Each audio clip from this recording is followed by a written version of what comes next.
Students, आज मैं आप लोगों को जनन जो प्रथम इकाई है उस प्रथम इकाई का जो चौथा चैप्टर है जनन स्वास्थ्य रिप्रोडक्शन हेल्थ उसके बारे में बताने जा रहा हूँ। आप जानते हैं कि जनन जीवों का मूलभूत एवं प्राकृतिक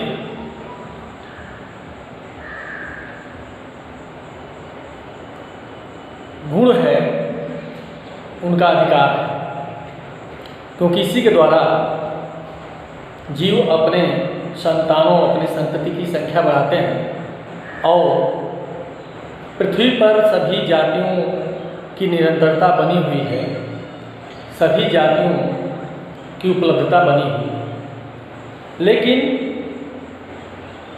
जनन एवं स्वास्थ्य अर्थात जनन से संबंधित कई प्रकार की समस्याएं आती हैं जो शारीरिक मानसिक होती हैं, कायिकी होती हैं और जिसके कारण तरह तरह के रोग उत्पन्न होते हैं, तरह तरह की समस्याएं उत्पन्न होती हैं।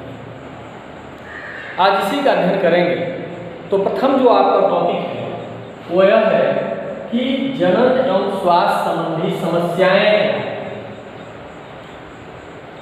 तो आप सभी जितने भी मनुष्य हैं सभी इन जनन संबंधी समस्याओं से गुजरते हैं या अनुभव करते हैं। तो इसी के बारे में अध्ययन करने में जा रहा हूँ।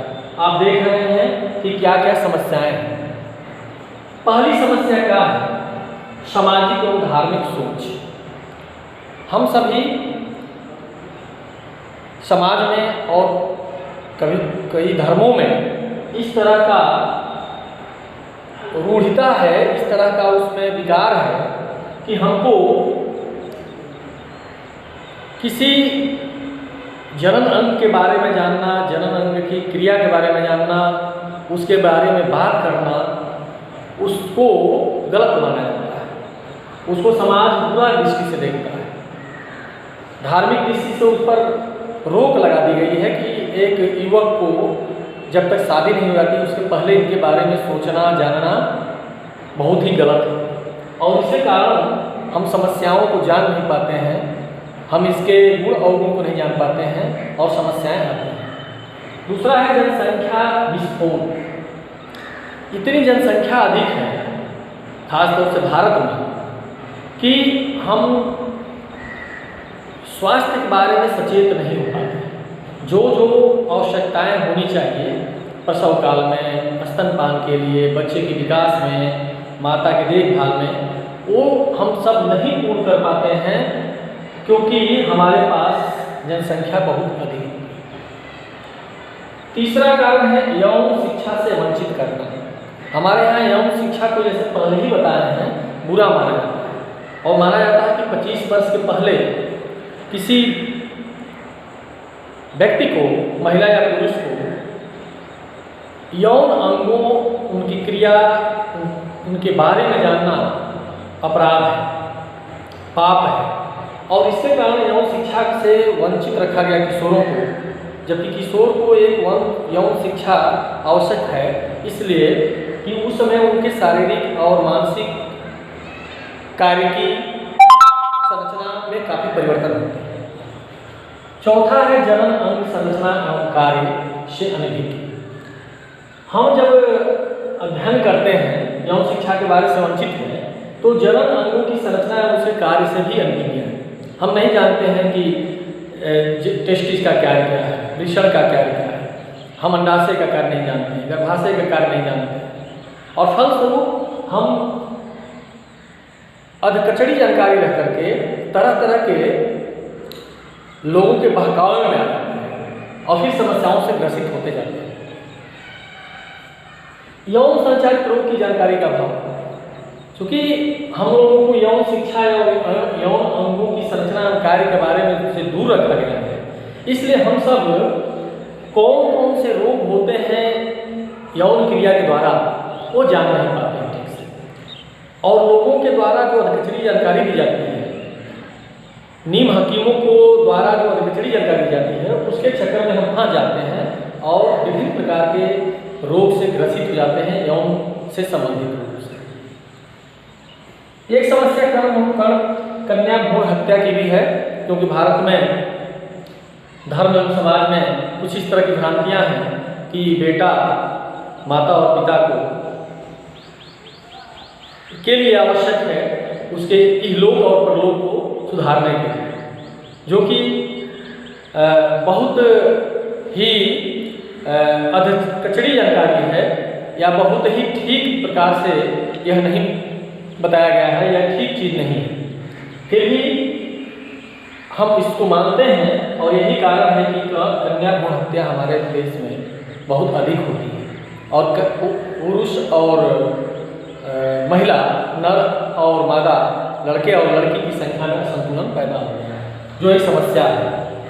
अवैध लिंग परीक्षण, चूँकि हमारे यहाँ बेटा को सर्वोत्तम माना जाता है, इसलिए अवैध लिंग परीक्षण कराया जाता है।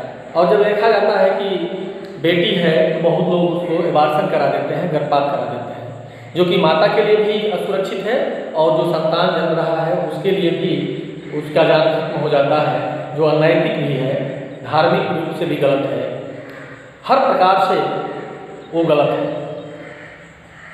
एक होता है गर्भ निरोधक की जानकारी का अभाव। हमारे यहाँ गर्भ निरोधक की जानकारी का अभाव है। हम ये नहीं जानते हैं कि कौन से ऐसे उपाय हैं, कौन से ऐसे गर्भ निरोधक उपाय हैं जिसके द्वारा संतान का उत्पन्न से वंचित रह सकते हैं और जनसंख्या विस्फोट नहीं हो सकता है, या हम मनोवांछित संतान ही प्राप्त कर सकते हैं जितनी संख्या चाहिए। और इसका मुख्य कारण है कि हम गर्भ निरोधक की जानकारी नहीं प्राप्त कर पाते हैं। एक कारण है बाल विवाह। हमारे यहाँ बहुत पहले 40-50 साल पहले तो 10 साल 12 साल के बच्चों को भी शादी कर दी जाती थी। फिलहाल इसमें कुछ सुधार जरूर हुआ है, सामाजिक प्रेरणा की वजह से, सामाजिक चेतना की वजह से और तरह तरह की शिक्षा के गुणवत्ता में वृद्धि होने के कारण फिर भी अभी बाल विवाह कई समुदायों में प्रचलित है, जो जनन स्वास्थ्य की समस्या का एक कारण है। और यह भारत के विकास में कुछ एक जो अवरोध पैदा करता है, उसमें प्रमुख कारण भी है। एक है प्रसवोत्तर देखभाल की कमी। प्रसव के समय, प्रसव के बाद माता और पुत्र या पुत्री का देखभाल कैसे होना चाहिए, इसकी जानकारी में कमी है, जो तरह तरह की समस्याएं उत्पन्न करती है। एक है बांझपन। हमारे यहाँ बहुत सारे ऐसे पुरुष होते हैं या स्त्रियाँ होती हैं जिनके बच्चे नहीं होते हैं, इसको बांझपन कहते हैं। और यह हम ईश्वर का अभिशाप मान करके और व्यक्ति के कर्म को मान करके उस पर तरह तरह के लांछन लगाते हैं, उनको शारीरिक और मानसिक रूप से प्रताड़ित करते हैं, जो एक गलत चीज़ है। यौन अपराध, चूँकि हमको यौन शिक्षा से वंचित रखा गया है, हम जनन अंग संरचना और कार्य के बारे में विज्ञ हैं, इसके कारण हमको उत्सुकतावश बहुत से लोग यौन अपराध में संलिप्त हो जाते हैं और धीरे धीरे इतना संलिप्त हो जाते हैं कि उनका जीवन अपना भी दुभर हो जाता है और जिसके साथ यौन अपराध करते हैं उनका भी जीवन वो दुभर कर देते हैं। मातृ एवं शिशु मृत्यु दर। भारत में एक समस्या मातृ एवं शिशु मृत्यु दर की भी है। जन्म के समय उचित प्रसव का न होना, देखभाल का न होना, माता को भी मृत्यु का कारण बनता है और शिशु का भी मृत्यु का कारण बनता है।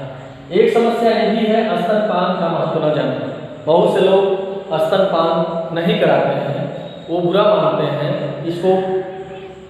इसके महत्व को नहीं समझ पाते हैं और बच्चे को स्तनपान से वंचित रखते हैं, जो बच्चे के लिए माता का दूध अमृत के समान होता है।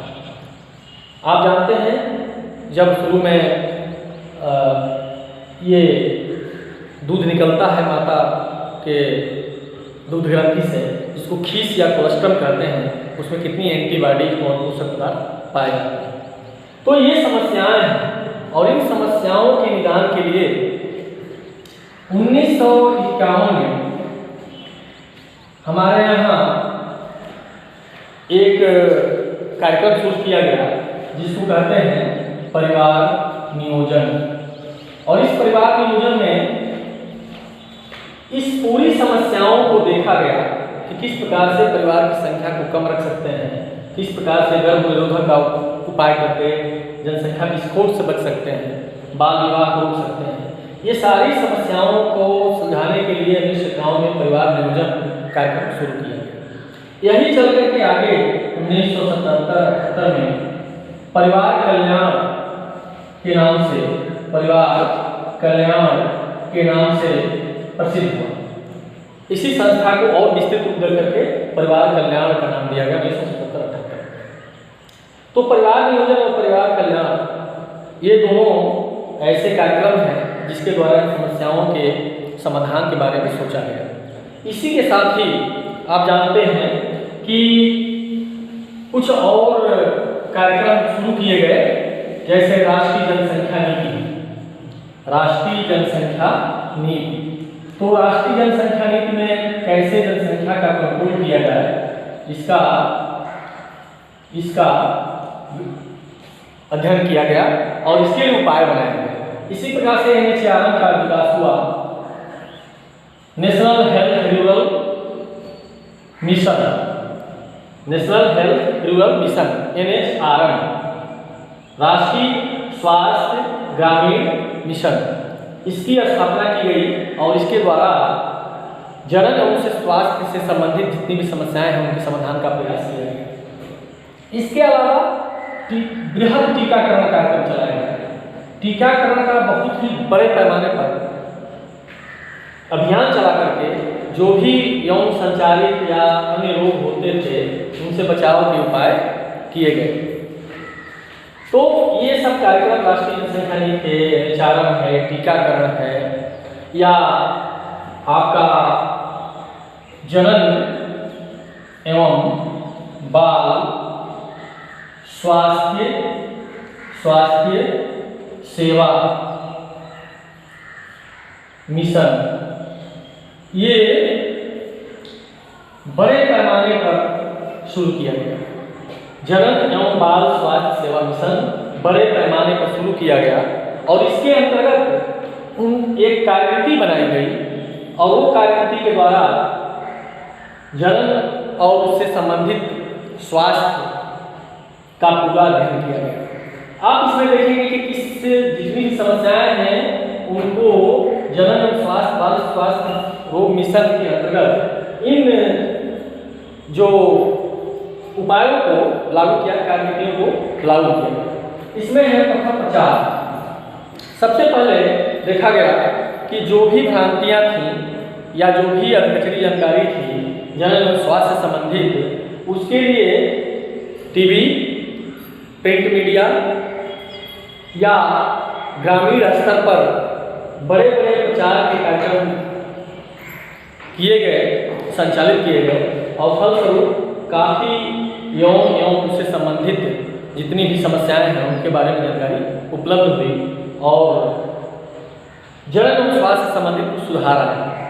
दूसरा देखा गया कि अब मांग होने लगी कि विद्यालयों में यौन शिक्षा को प्रेरित किया जाए या यौन शिक्षा को लागू किया जाए, क्योंकि यह एक प्राकृतिक देन है और उसको रोक करके हम इस पर विजय नहीं प्राप्त कर सकते हैं।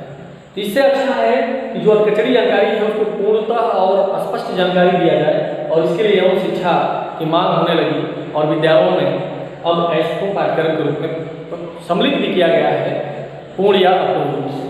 तीसरा समस्या का समाधान लैंगिक समानता के बारे में प्रचारित किया गया। लोगों को ये बताया गया कि लड़का और लड़की दोनों हमारे लिए आवश्यक हैं, दोनों का समान महत्व है और इस महत्व को पढ़ा लिखा समाज और भारत में अब मान्यता मिलने लगी है।